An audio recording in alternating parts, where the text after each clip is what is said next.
Hello everyone, my name is Isabel and this is my first ever video I'm uploading to this YouTube channel.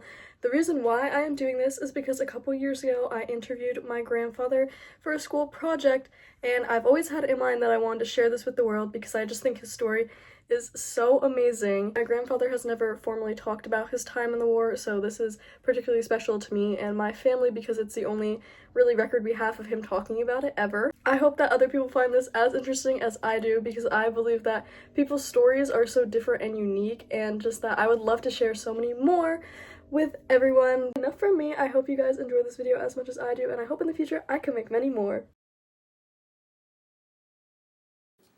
Hi, my name is DeLaney and I'm a Vietnam veteran.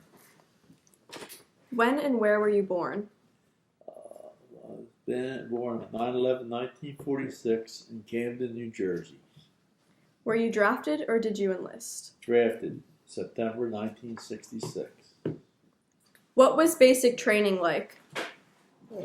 Basic training was degrading, southern officers telling northern officers what to do.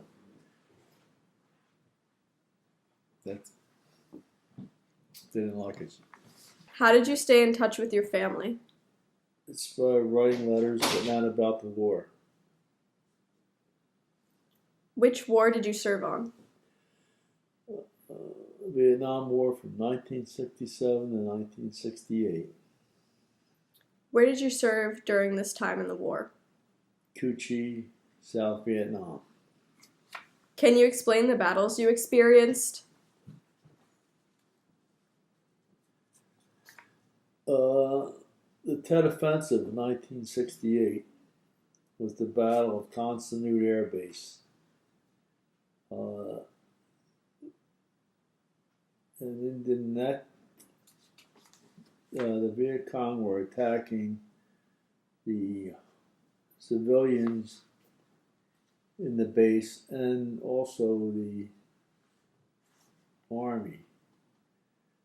What happened on that day was 15 Americans were killed, 210 Viet Cong were killed. You're serving in Fort Hood, Texas, and you get off the plane in Vietnam. Yeah. How different was everything there? What was your first impression of being in Vietnam? I think I was just excited to get there. You were excited? Yeah. Were they setting up booby traps for the soldiers in your area when you were there? Not in the base camp. They set them outside the base camp where we were going to, like we would have to run something to keep the roads, they call it, keep the roads clear.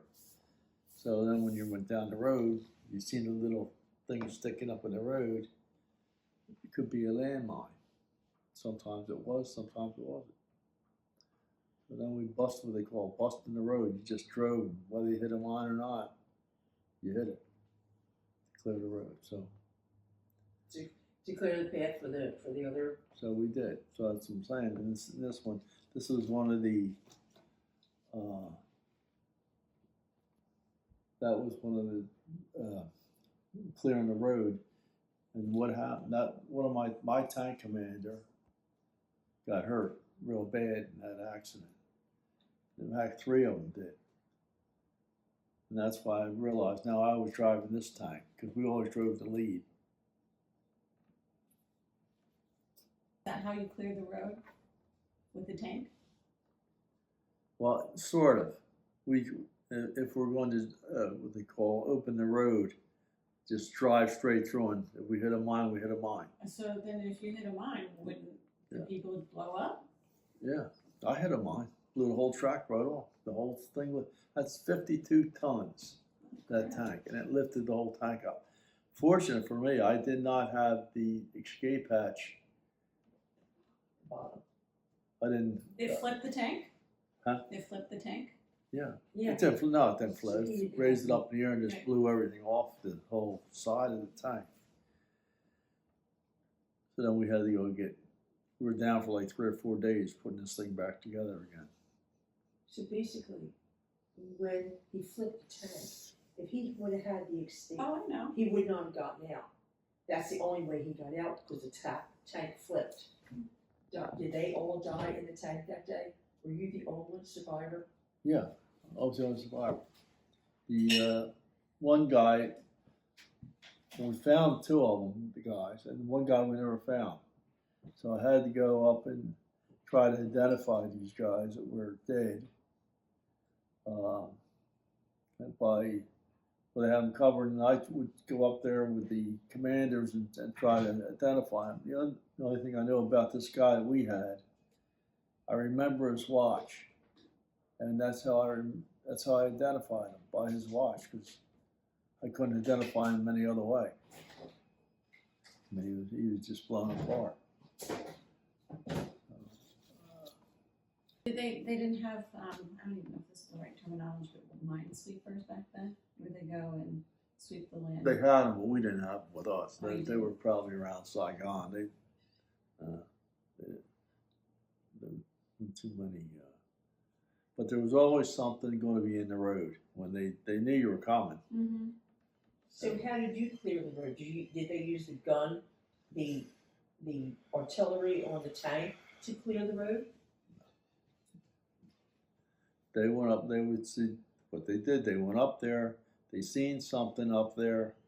They stopped, and my commander got off, and he got a couple other guys, and they walked up there, and they went. Instead of doing what they normally do, looking at the road, they went and they grabbed a branch that was across the road. And as soon as they did that, boom. So that's how so many of those tank commanders died.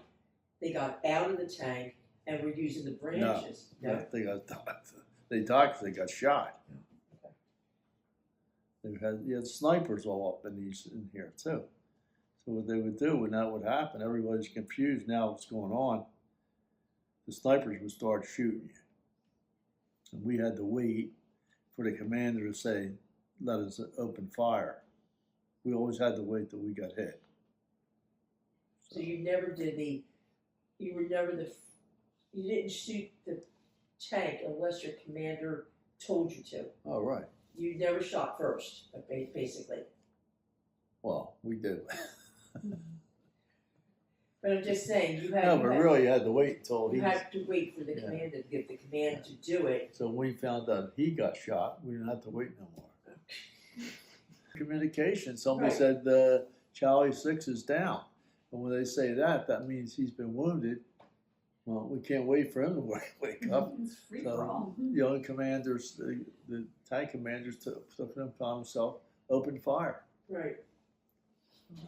And it was something. Started to simmer down a little bit. And we just started to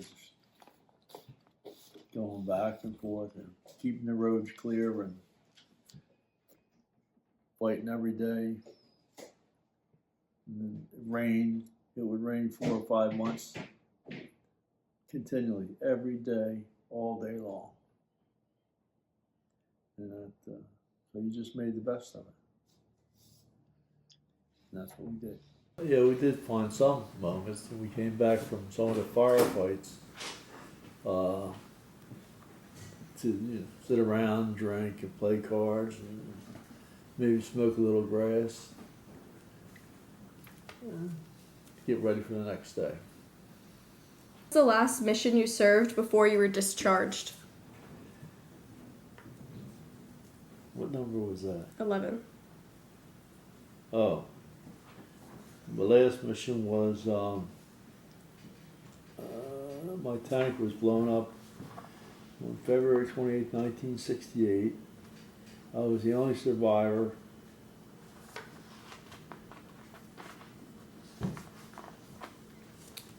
What did you feel when you found out that you were discharged from the war? What did I feel? Yeah. I was pretty happy. I wanted to go home. So then I went out of where did we go out of Fort Lewis? It was in California. Then we left Saigon, went to California to muster, what they call muster out, which means they check you all out and make sure if there's anything wrong.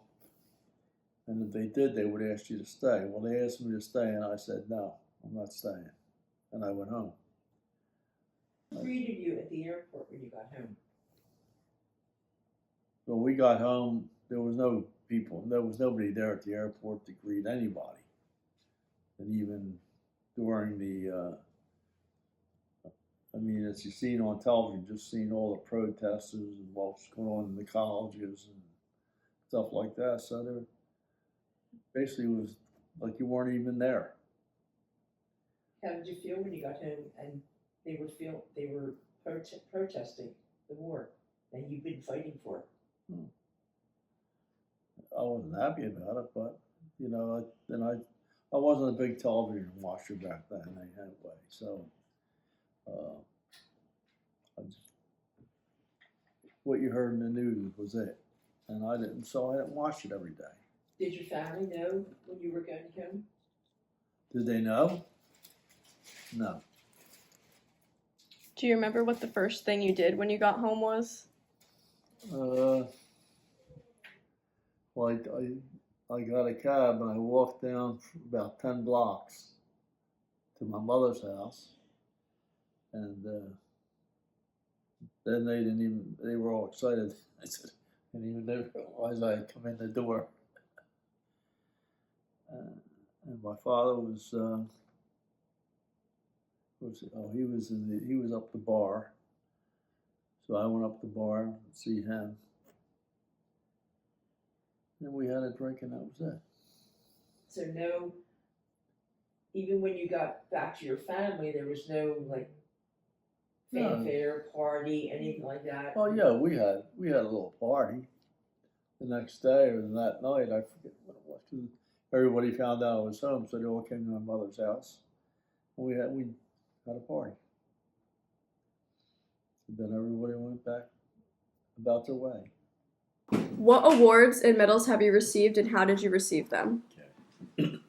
I was born on 17 April 1968. Received the Purple Heart for that.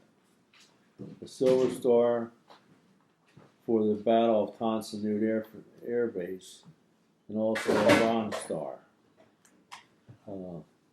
That was when the Viet Cong were overrunning the air base in Saigon.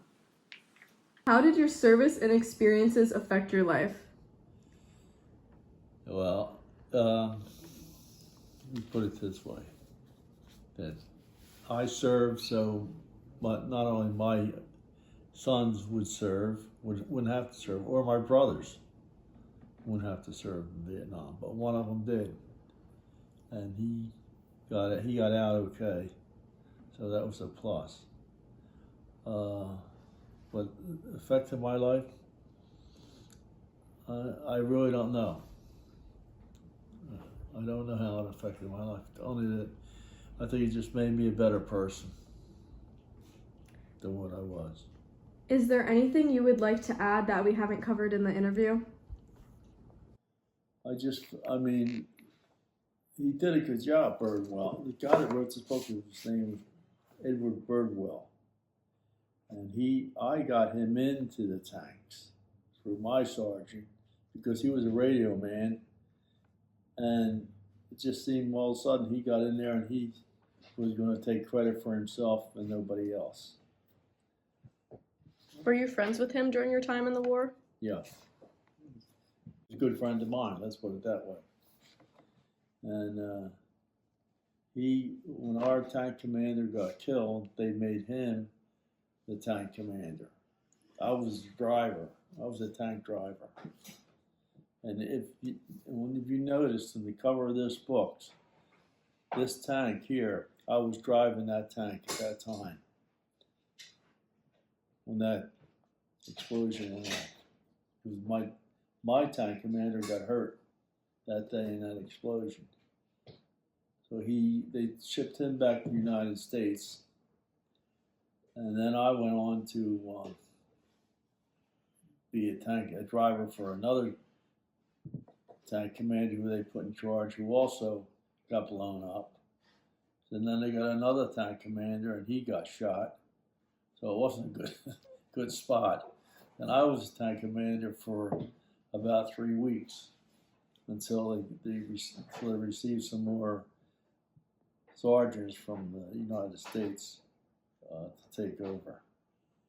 So, and then we ran convoys, and then we became an action unit that we were going to, instead of just running the roads and from Saigon to Tainan and keeping the roads open for the military, we became a combat outfit, and then we started getting kind of firefights and just trying to stay alive. Did you prefer being a tank commander or a tank driver? A driver, because I that's what I did. That's what I did when I went to service. They trained me to be a tank driver.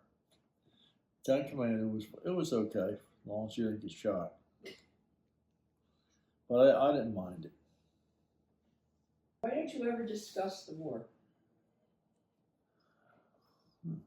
Who's interested?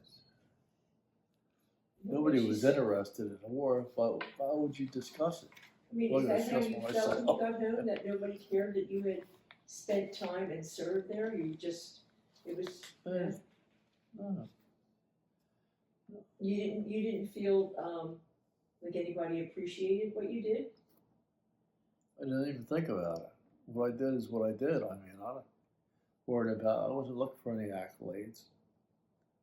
And I didn't get any.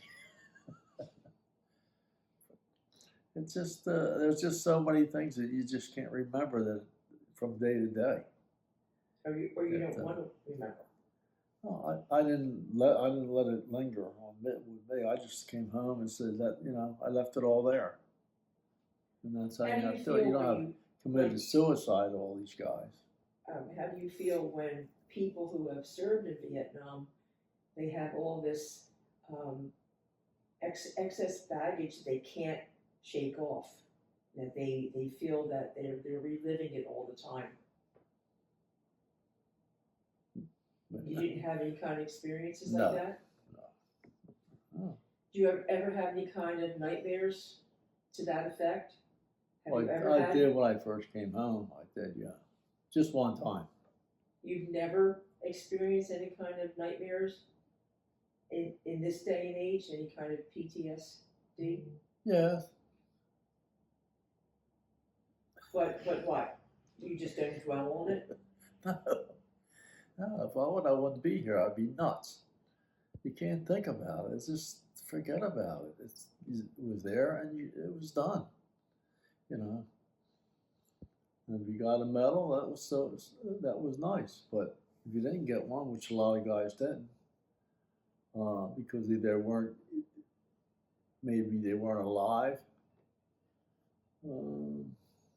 It's just it's what's in your mind, I guess. And I kept it out of my mind. Do you realize how humble you are regarding your time you served in the war? No. Do you realize that? I mean, there would be other people who would be exploiting things like your friend Birdwell took credit for things that you did, but you're extremely humble of how you served. Well, they and why embellished you served. what they did, and I don't even want to think about it. If I had to tell you exactly what I did, it wouldn't be very nice. But so you do keep it bottled up. I mean, you do keep it inside. You don't discuss things that happened when you were in the war. Have you ever discussed it with somebody? Did you ever go for any kind of treatment? that's why I didn't go to the family circles. They call it family circle. You sit around and talk about what you did, because I know this guy's embellishing, he's embellishing. I'm sitting there listening. I don't want to listen to it. Like my brother did. He goes to those classes. I don't. I never did. So it's just, it's just like having a friend outside talking about how great he was and all this stuff. You could tell he's embellishing it, or he's lying, he's making himself look good. So your experience in the war was more, you did what you had to do for your country, and when you were done, you just, No. that was it. I had to do what I had to do to stay alive. That's how I did it. Not so much for the country. What were we fighting them for? It was all political gain. And Is I'm that how not you a feel? politician. Do you feel that the Vietnam War was a young person's war, that old men sent young people off to war and didn't realize all the thousands and thousands of lives they were going to lose in the process? I don't know about that. It was a war going on, and we had to go over there for what the reason. I really don't know. You mean you don't even realize why you were being sent off to war? No, not really. All I know is I volunteered to go. Maybe that was the difference. I volunteered, and But you were I have no drafted. regrets I did that. Okay, so you said you were drafted. Yeah. But you're also saying that you volunteered. There's a difference. No, I was drafted, and I volunteered to go to Vietnam, Oh, not to the war. oh. So you could have. Well, to the war. Okay, so you volunteered to go over to Vietnam. I mean, being drafted is one thing. Volunteering to go to Vietnam was something totally different. You didn't have to go to Vietnam. Oh no, I didn't. But let's put it. They weren't asking me to go, so I went down and went to the sergeant major and told him. He said, "You want to go to Vietnam?" I said, "Yeah." He said, "What are you, nuts?" I said, "No, I'm not nuts. I just want to get out of here." So that's